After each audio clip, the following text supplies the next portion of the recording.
안녕하십니까. 11월 11일 한국TV 뉴스 오늘의 헤드라인입니다.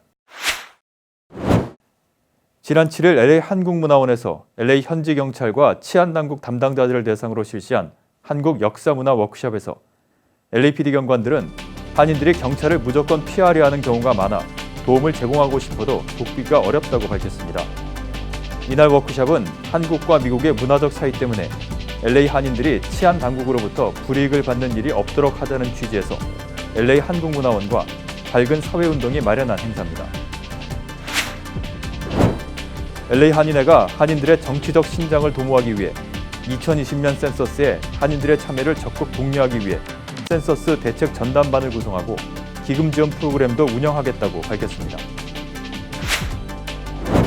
질병통제예방센터가 전자담배 흡연자에게서 보고된 의문의 폐질환과 관련해 전자담배 제품이나 마리화나 복합물질의 첨가제로 사용되는 비타민 E 초산염, 즉 아세테이트를 발병 원인으로 지목했다고 발표했습니다. 시청자 여러분 안녕하십니까? 한인 사회 소식을 정확하고 발빠르게 전해드리는 한국TV 뉴스입니다. 교통위반 등 사소한 위반일지라도 일단 경찰에 적발이 되면 왠지 주눅이 들어버리는 한인들 많은데요. 미국 경찰들은 체구가 커서 왠지 압도가 되는 데다가 언어 소통에 있어서도 자유롭지 못해서 잘못 말을 했다가 괜히 책 잡히는 것 아닌가 하는 마음이 내심 있기 때문인 것 같습니다. 한인들이 경찰에 대해서 선입견이 있듯이 이곳 로컬 경관들 역시 한인들에 대해 장벽을 느끼기는 마찬가지입니다. 지난 7일 LA 한국문화원에서 LA 현지 경관과 치안당국 담당자를 대상으로 실시한 한국 역사문화 워크숍에서 LAPD 경관들은 한인들이 경찰을 무조건 피하려는 경우가 많아서 도움을 제공하고 싶어도 돕기가 어렵다고 밝혔습니다. 정현호 기자가 보도합니다. 한인들은 경찰을 무조건 피하려고 하는 경우가 많아 돕고 싶어도 돕기가 어렵다. 7일 LA 한국문화원에서 LA 경찰국 경관들을 대상으로 열린 한국 역사문화 워크숍에서 타인정 경관들이 밝힌 한인들과 소통하기 가장 어려운 이유 중에 하나로 나타났습니다. LA 한국문화원이 밝은 사회운동과 함께 마련한 한국 역사문화 워크숍에서는 올림픽 경찰서와 할리우드, 위셔, 퍼시픽, 웨스트 LA 경찰서의 LAPD 경관 40여 명을 대상으로 한국의 이민사와 한국의 예절, 기초 한국어, 한인 이민 가정 내 변화와 갈등, 한국 음식 등 다양한 한국 문화를 체험시켰습니다. 우리 한인타운의 치안과 관련해서 한인 여러분들을 이제 만나실 때 우리 한인들이 좀 더 안전하고 정당하게 대우받을 수 있고 어떤 불필요한 어떤 조치나 또 불이익이 생기지 않도록 그렇게 그런 걸 기대하고 있습니다. 그런 차원에서 준비를 했고요. 이 자리에 참석한 LAPD 경관들은 한인들을 대하면서 겪는 가장 큰 어려움은 언어 소통이 힘든 데다 한인들이 경찰을 두려워하고 무조건 피하려는 경향이 많아 장벽을 느낀다고 털어놨습니다. If you don't know where culture came from, communicating with them is hard. They build up this wall, and you breaking down that wall is really hard and difficult. Stigma of not wanting to communicate with the police officers when we're there to help them out. 특히 한인 노인들의 경우 더 소통이 어렵다고 밝혔습니다. We work with more elderly Koreans, especially with the retirement homes. Sometimes it's hard to communicate with them, and they're very independent and very strong. 그리고 LAPD에서도 이 프로그램에 대해서 아주 적극적으로 지원해주고 있습니다. 조금이나마 우리가 한국인들 또 한국 사회를 이해하는 데 좀 도움을 줄까 해서 이렇게 프로그램을 마련했고 이날 경관들은 LA 한국문화원이 마련한 비빔밥 점심을 나누고 태권도 시범도 구경하면서 한국의 문화를 두루 접할 기회를 가졌습니다. LA 한국문화원은 지난 11년 동안 LA 지역의 치안당국 관계자들을 대상으로 정기적으로 한국 문화 워크숍을 실시하면서 문화적 차이에서 오는 오해를 불식시키는 데 크게 일조해왔다는 평가를 받고 있습니다. LAPD를 대상으로 한 한국문화원의 워크숍은 2008년 첫 번째 워크숍을 시작한 이래 현재까지 42회에 걸쳐 1,800명의 경찰 관계자들이 참가했습니다. 한국TV 정현호입니다. LA 한인회가 오는 2020년 센서스에서 한인들의 참여율을 높이기 위해 센서스 대책 전담반을 구성하고 센서스 인구조사 캠페인 활동을 펼치는 비영리 단체들에게는 기금을 지원하기로 했습니다. 자세한 내용 이수연 기자입니다. LA 한인회가 오는 2020년 센서스 인구조사와 관련 한인들의 참여율을 높이기 위해 전폭적인 지원을 예고했습니다. 지난 7일 LA 한인회 간에 모인 실무진들은 각 커뮤니티의 정치 세력을 신장할 수 있는 2020 센서스 인구조사에 한인들의 참여율을 높여 궁극적으로 한인들의 정치 세력을 확장하기 위해 센서스 대책 전담반을 구성하고 기금 지원 프로그램인 카플라 그랜트를 착수하는 등 다방면의 지원을 약속했습니다. LA 한인회는 LA 카운티에 거주하는 모든 한인이 인구조사에 참여할 수 있도록 청소년, 가족, 노인, 자영업 등과 같이 다양한 업계에서 한인들에게 서비스를 제공하는 커뮤니티 단체를 모집해 센서스 참여율을 독려하는 이들에게 최대 $2,000 규모의 지원금을 지원할 것이라고 밝혔습니다. 한 팀이 되어서 저희들이 같이 트레이닝도 하고 같이 밖에 나가서 홍보도 하고 다양한 센서스 활동을 펼쳐 주시기를 기대하고 있고요. 캘리포니아 커뮤니티 재단을 통해 확보된 카플라 그랜트는 LA 한인회에서 주최하는 교육과 워크숍에 참석하고 다양한 문화와 언어로 센서스 교육을 펼칠 수 있는 온라인 센서스 질문들을 완료하도록 지원할 수 있는 등의 역할을 이행하는 단체들에 전달됩니다. 카플라 그랜트 지원 신청은 오는 12월 6일 오후 5시까지이며 최종 심사 선정일인 20일을 거치고 선정된 단체들은 내년 1월 2일 기금을 전달받게 됩니다. 지원 신청은 이메일, 우편 또는 직접 방문으로도 가능합니다. 자세한 문의는 LA 한인회 간 전화 323-732-0700 혹은 이메일 info@kafla.org로 하면 됩니다. 한국TV 이수연입니다. 질병통제예방센터 CDC가 전자담배 흡연자에게서 보고된 의문의 폐질환과 관련해 전자담배 제품이나 마리화나 복합물질의 첨가제로 사용되는 비타민 E 초산염, 즉 아세테이트를 발병의 원인으로 지목했다고 발표했습니다. CDC는 전국 10개 주에서 발병한 전자담배 관련 폐질환 환자 29명으로부터 추출한 샘플에서 비타민 E 초산염을 발견했다고 밝혔습니다. 또 환자 28명 가운데 23명의 샘플에서 마리화나 복합물질 THC 또는 THC 대사물질이 검출됐다고 말했습니다. CDC 연구진은 비타민 E 초산염은 매우 끈적이는 점액성 형태로 존재하며 폐에 달라붙는 특징을 지닌다라고 지적했습니다. 앞서 뉴욕주 보건당국도 마리화나 복합물질 함유 전자담배를 흡연한 뒤 폐질환이 발생한 환자에 대한 역학조사에서 비타민 E 초산염이 원인이 됐을 가능성을 제기한 바 있습니다. 비타민 E는 로션이나 건강식품 보조제 등에 광범위하게 사용됩니다. CDC는 일반적인 비타민 E와 THC 함유 전자담배의 첨가제로 들어간 비타민 E 초산염은 성분이 다르다라고 말했습니다. 오늘의 지역 단신 전해드립니다. 한국인들이 미국 투자 이민으로 영주권을 취득하는데 통상 3년이 소요되는 것으로 나타났습니다. 한국인들에게 EB5 투자 이민이 여전히 인기를 끌고 있는 가운데 한국 투자 이민 신청자들의 대기 기간은 3년가량 소요되는 것으로 최근 시애틀에서 열린 관련 포럼에서 드러났습니다. 한인 가정상담소와 뱅크 오브 호프가 공동으로 오는 14일 타운내 남가주 새누리교회 어린이 학교에서 재정교육을 개최합니다. 이날 뱅크 오브 호프 직원들이 자원봉사자로 참석해 간단한 재정교육 강의를 한 뒤 아이들은 돼지저금통을 만들거나 모의 은행에서 입출금을 직접 실습하게 됩니다.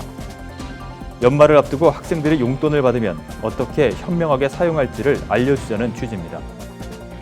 트럼프 행정부가 가양 전자담배의 구매 가능 연령을 현행 만 18세에서 21세로 상향 조정할 방침입니다.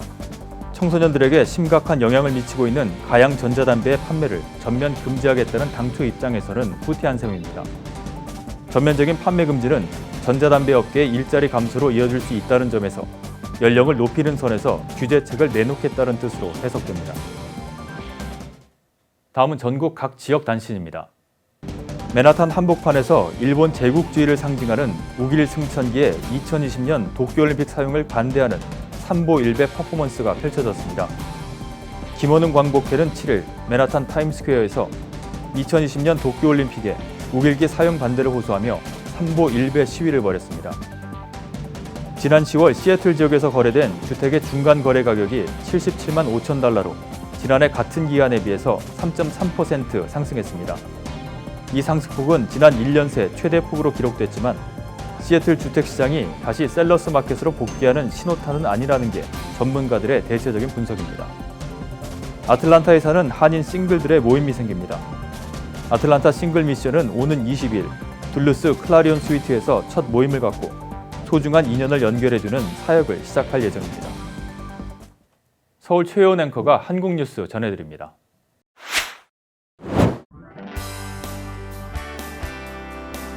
이어서 한국에서 전해드립니다. 먼저 첫 번째 뉴스입니다. 문재인 한국 대통령과 여야 5당 대표는 현지 시간으로 10일 열린 청와대 만찬에서 여야정 국정 상설 협의체를 재개하기로 공감대를 형성한 것으로 알려졌습니다. 이 자리에서 문재인 대통령은 국회 패스트트랙으로 지정된 선거법 문제와 관련해 국회가 이 문제를 협의해서 처리하면 좋겠다며 여야정 상설 협의체를 복원하여 주요 현안들을 논의하자고 제안했습니다. 이에 대해 황교안 자유한국당 대표가 당에 돌아가서 긍정적으로 논의하겠다고 답하는 등 야당 대표들도 긍정적으로 호응한 것으로 전해졌습니다. 여야정 국정 상설협의체는 문 대통령과 여야 5당 원내대표가 지난해 8월 구성에 합의한 기구입니다. 애초 분기당 1회 개최가 목표였으나 지난해 11월 첫 회의가 열린 뒤 현재까지 재개되지 않은 상태입니다. 문 대통령은 또 북미 회담이 어긋나면 국면이 빠르게 바뀔 수 있기 때문에 금강산 관광 문제도 제재를 우회하는 방식으로 재개 입장을 발표한다든지 조치가 필요하다는 심상정 대표의 지적에 북미 회담이 아예 결렬됐거나 그러면 조치를 했을 텐데 북미 회담이 진행되며 미국이 보조를 맞춰달라고 하니 여기까지 오게 된 것이라고 밝혔습니다. 이어 북미 대화도 시간이 많지 않다는 것은 공감한다고 말했습니다. 문 대통령은 노동 문제와 관련해 지금 탄력근로제 6개월 연장 같은 것은 좀 노동계에서 수용해줘야 하지 않느냐고 밝혔습니다. 이어 개헌과 관련해서는 개헌안을 냈다가 무색해진 일이 있기에 뭐라 말하기는 무엇하다면서 개헌을 총선 공약으로 내걸어서 그것이 총선 이후에 쟁점이 된다면 민의를 따르는 것이 아니겠느냐고 말했습니다. 이 밖에 일본 문제에 대해서 일본의 경제 침탈과 군사 정보 보호 협정 문제에 대해서는 초당적으로 협력할 필요가 있다면서 지소미아 문제 같은 경우에는 원칙적인 것이 아니냐고 밝혔습니다. 또 일본 강제징용 문제와 관련해 일본 강제징용에 대한 대법원 판결을 존중해서 해야 한다고 생각한다고 밝혔습니다. 문 대통령이 모친상 조문에 대한 답례 성격으로 마련된 이날 회동에는 더불어민주당 이해찬, 자유한국당 황교안, 바른미래당 손학규, 정의당 심상정, 민주평화당 정동영 대표가 참석했습니다. 회동은 이날 청와대 안에 있는 대통령 관저에서 오후 6시부터 8시 55분까지 2시간 55분간 비공개로 진행됐습니다.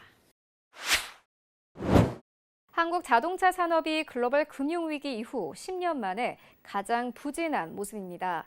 수출과 내수 판매가 동반 둔화함에 따라 생산은 올해 400만 대를 밑돌 우려가 커졌습니다. 한국자동차 산업협회에 따르면 한국 자동차 업체들의 수출과 내수 판매는 올해 들어 10월까지 약 324만 2천 대로 작년 같은 기간에 비해 0.7% 감소했습니다. 이는 같은 기간 기준으로 글로벌 금융위기였던 2009년 이후 가장 적은 수치입니다. 이런 추세라면 연간으로 2015년 이후 자동차 판매 감소세가 4년째 이어질 것으로 보입니다. 특히 지금까지 월 평균 판매량이 약 32만 대 수준임을 고려하면 올해 연간 판매량 400만 대도 넘기 쉽지 않아 보입니다. 수출은 올해 들어 약 199만 대로 작년 동기에 비해 0.3% 줄면서 역시 같은 기간 기준으로 2009년 이후 최소를 기록했습니다. 이대로라면 연간으로 2012년 정점을 찍은 이후 7년째 내리막일 것으로 예상됩니다. 다만 SUV와 친환경차 비중이 커진 덕에 수출액은 올 들어 354억 달러로 작년 동기 대비 6.8% 증가했습니다. 국내 업체들의 내수 판매도 신통치 않습니다. 올해 들어 10월까지 판매량을 약 125만 7천 대로 작년 동기 대비 1.2% 줄었습니다. 연간으로는 2016년 이후 3년째 감소세가 이어질 것으로 전망됩니다. 이와 같은 판매 부진으로 국내 자동차 생산도 금융위기 이후 처음으로 400만 대가 깨질 것이란 전망이 나옵니다. 올 들어 생산량은 약 326만 7천 대로 작년 동기 대비 0.4% 감소했습니다. 이런 추세면 2015년 이후 4년째 감소세가 이어지며 400만 대를 지켜내기 힘들 것으로 보입니다. 연간 400만 대가 되려면 연말까지 월 평균 생산량이 약 36만 7천 대에 달해야 하는데 이는 올해 들어 실적보다 4만 대가 많습니다. 문재인 대통령과 여야 5당 대표의 청와대 만찬에서는 국회 패스트트랙에 올라있는 선거제 개혁안을 두고 고성이 오간 것으로 알려졌습니다. 정의당 김종대 수석대변인과 민주평화당 정동영 대표는 만찬 뒤 국회 브리핑에서 자유한국당 황교안 대표와 바른미래당 손학규 대표가 만찬 중 선거제 개혁안 관련 대화를 하다가 언성을 높였다고 전했습니다. 황 대표가 정부와 여당이 한국당과 협의 없이 선거제 개혁안을 일방적으로 밀어붙였다, 문제가 있다고 강하게 이의를 제기하자 한국당을 제외한 여야 4당 대표들은 한국당이 협상에 응하지 않은 것이라며 반박했습니다. 더불어민주당 이해찬 대표는 정치협상회의, 실무회의 등 논의를 할 수 있는 여러 단위가 있는데 한국당이 한 번도 제대로 응하지 않았다고 했고, 정의당 심상정 대표는 정치개혁특별위원회 등 그동안의 선거제 개혁안 논의 과정을 설명했습니다. 황 대표가 강한 유감을 거듭 표하자 손 대표는 목소리를 높여 정치를 그렇게 하면 안 된다고 비판했고, 황 대표가 다시 그렇게라니요 라고 맞받아치면서 두 대표의 목소리가 커졌습니다. 분위기가 뜨거워지자 문 대통령은 웃으면서 양손을 들어 말리는 제스처를 취한 것으로 알려졌습니다. 황 대표와 손 대표는 이후 서로 소리를 높여서 미안하다는 취지로 사과한 뒤 대화를 이어갔습니다. 문 대통령은 선거제 개혁과 관련해 여야정 상설 국정협의체를 발족하면서 여야가 선거제 개혁에 합의한 바 있다면서 국회가 이 문제를 협의에 처리하면 좋겠다고 말했습니다. 네, 오늘 저희가 준비한 소식은 여기까지입니다. 캘리포니아 주간 날씨 전해드립니다.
지금까지 한국TV 뉴스 전해드렸습니다.